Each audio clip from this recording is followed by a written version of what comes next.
thing with a case like this is it will just be an insult or a sin if something like this is not documented in a court sketch. The problem with the camera is it makes everything very flat. People are used to it.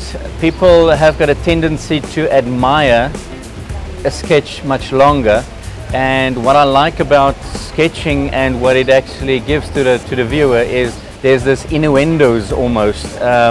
You find the sketch, you find the atmosphere. It's not something that I literally give to you. You know, your mind wanders and it goes on. So that's the magic of sketching. It gives something that a camera can't give. And what I'm trying to do is to take the viewer to the courtroom, the feeling, the scenario that we feel. If I just do a figure sketch, it's just like art classes. You do a figure sketch and I can do that from a photo.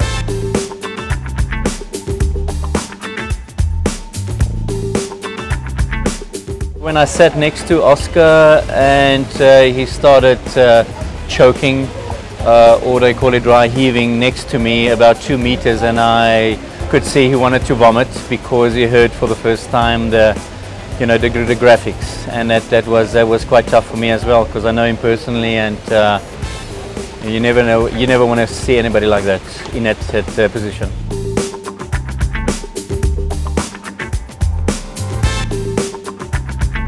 He's got quite a difficult technical face to sketch, not to insult him or anything like that, but he's got a peculiar eye and nose, and from quite a distance it sometimes disappears, and I have to be very careful when I sketch him. He's probably the most difficult to sketch in a courtroom right now for me.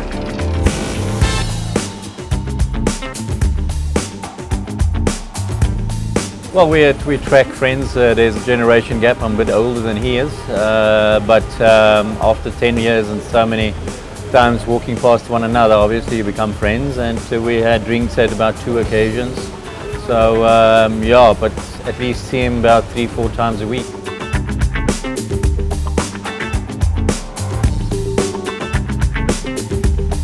For him it came as a surprise because he didn't know I was doing that in my free time.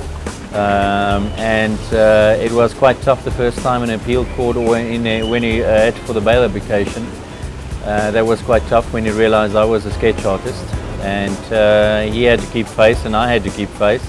It was quite emotional for both of us, and we spoke about it afterwards, and he understands I have to do my job, and it is going easier obviously, because I said to him before this court session that I'm not there to judge him, I'm just there to do my job, and he understands it, and like the first day he just hugged me and asked me for coffee.